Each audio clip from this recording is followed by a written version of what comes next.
Di mana letak bahagia, senang, tentram, adem, ayem, gemah ripah, loh jenawi, tongkat dan batu jadi tanaman itu? Letaknya itu di hati kan? Kira-kira mudah-mudahan dapat hidayah. Yang pertama adalah ketika kita mendapatkan ketenangan duduk dengan habaib, mendapatkan ketenangan duduk dengan ulama, mendapatkan ketenangan ketika mendengar maulid, berarti iman sedang bersemayam di dalam hati. Kata pepatah orang Melayu, alah bisa karena awal-awal maulid mungkin risau. Ngapalah tak duduk-duduk ini? Selesai-selesai. Ini bisa diringkas apa tidak? Tapi kemudian setelah lama mulai merasa nikmat. Setelah lama ada keperluan, ada kebutuhan, mulai menjadi hajat, mulai rindu. Kalau tak bertemu dengan Habib, rindu. Betapa banyak jamaah yang saya jumpai di Palembang, di Aceh, di Makassar, di Banjarmasin. Ustadz, saya sebelum ketemu sama Ustadz ini sudah mimpi 2 kali Pak Ustadz. Alhamdulillah yang jumpa saya itu 3. Anak-anak, nenek-nenek sama laki-laki. Anak gadis belum ada lagi. Oleh sebab itu maka mata kita ini selalu ingin melihat danau, ingin melihat gunung puncak tinggi, ingin melihat pemandangan. Tapi kata Nabi SAW, ada yang lebih nikmat daripada itu apa? Memandang wajah ulama. Memandang. Saya bukan ulama. Jadi kalau antum melihat wajah saya risau, memang begitu normal. Karena saya bukan ulama. Cuman saya sering duduk-duduk sama ulama. Karena sering duduk-duduk sama ulama, disangka orang ulama. Disangka orang ulama itu bisa menular macam COVID. Tak bisa.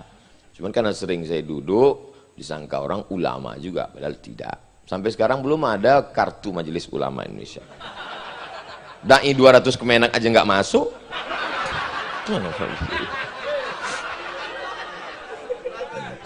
Oleh sebab itu maka ketenangan didapatkan dengan apa? Menghadiri majelis.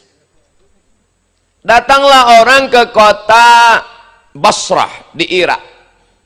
Man sayyidukum? Siapa pemimpin kamu di kota Basrah ini?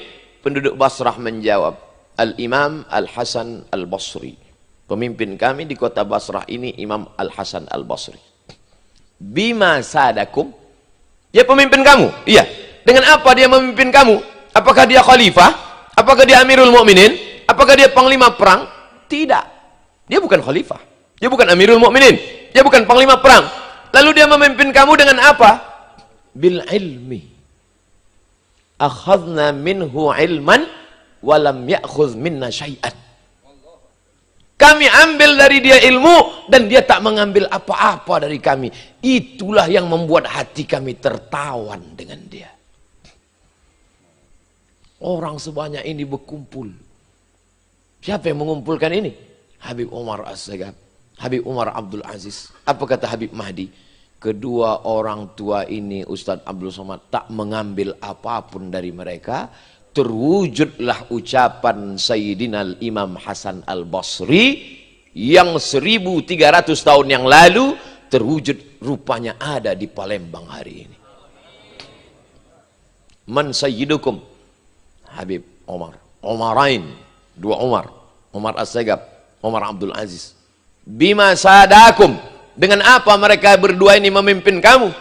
Apakah dia menang pilkada? Tidak.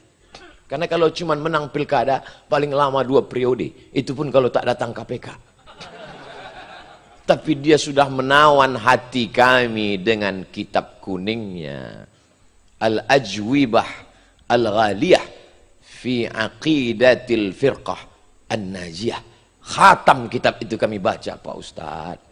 Dari awal sampai akhir Pak Ustadz. Setiap minggu Ustadz. Setiap malam Jum'ah Sayyidul Ayyam Ustadz.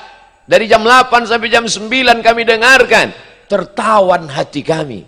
Sentuhlah dia tepat di hatinya. Dia akan milikmu untuk selamanya. Inilah orang-orang yang hatinya sudah tertawan dengan ilmu. Duduk dia berjam-jam. Sementara yang lain masih tertawan dengan artis. What can I do?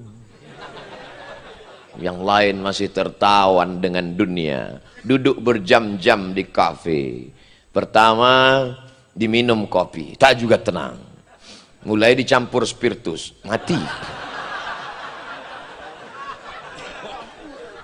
Apa yang mereka cari duduk di diskotik, di kafe, di nightclub itu? Satu, ketenangan. Masuk ke dalam, dengar lagu pop, tak tenang.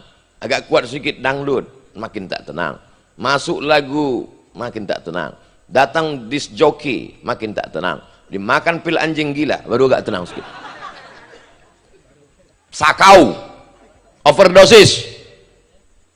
Cuman 4 pilihannya Pak Ustadz. Bodoh, gila, mati, penjara. Kalau ada kawan sahabat kita yang kena begitu, kita selamatkan dengan membawanya ke majelis ketenangan ini. Saya nih Pak Ustadz mau pensiun, takut anak tak makan, takut tak ada gaji. Lalu saya belilah tanah, saya tanam sawit. Ditanam, dipupuk, dijaga 3 tahun berbuah pasir. Pas mau dipanen, datang, dipanen orang duluan. Pas ditanya, surat tanahnya punya saya, ente mau apa? Siang malam terbayang-bayang, makan tak kenyang, tidur tak lelap, jam 2 malam mata berkudip-kudip. Kenapa tanam sawit, kenapa tanam sawit, kenapa beli tanah itu? Akhirnya tak tidur-tidur, pergi saya ke psikiater Pak Ustadz, dikasih obat sama psikiater. Kau bawa obat ini sesumpit, yang ini dimakan 3 kali sehari, yang ini 2 kali, yang ini 1 kali, yang ini dimakan sebelum makan, ini dimakan sudah makan, ini dimakan pakai air, ini ditelan, ini dari atas, ini dari bawah. Makin pusing kepala saya.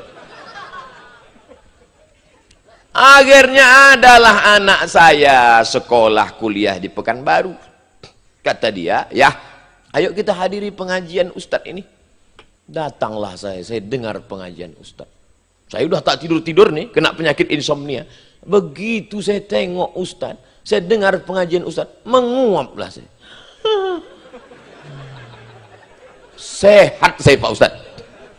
Makanya kalau di majelis ini ada yang tertidur, biarkan aja, berarti dia termasuk orang-orang yang sehat.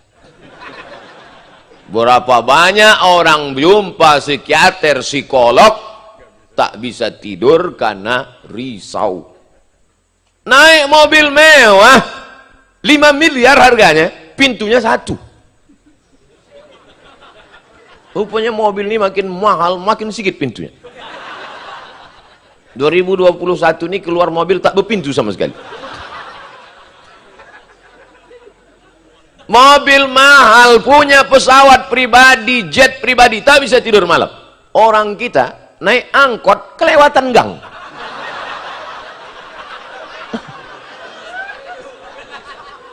Oleh sebab itu maka yang paling mahal dalam hidup ini adalah ketenangan. Oleh sebab itu maka hidup ini jangan terlalu khawatir. Ini menyikapi COVID ini terbagi 2 mazhab. Mazhab yang pertama terlalu berani dengan COVID. Sampai-sampai menantang, mana COVID itu biar kugulai, mana.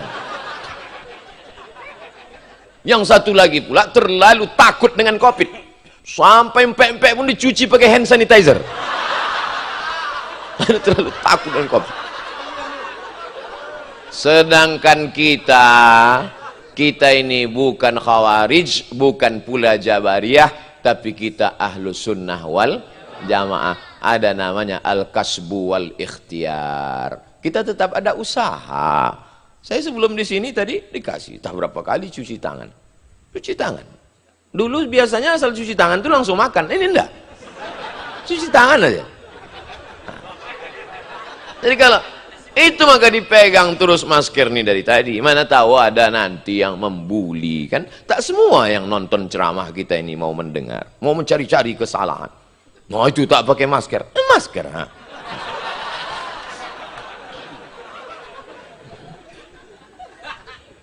Oleh sebab itu maka ya, poin pertama yang ingin saya sampaikan adalah ketenangan. Hadir majelis ilmu, tenang.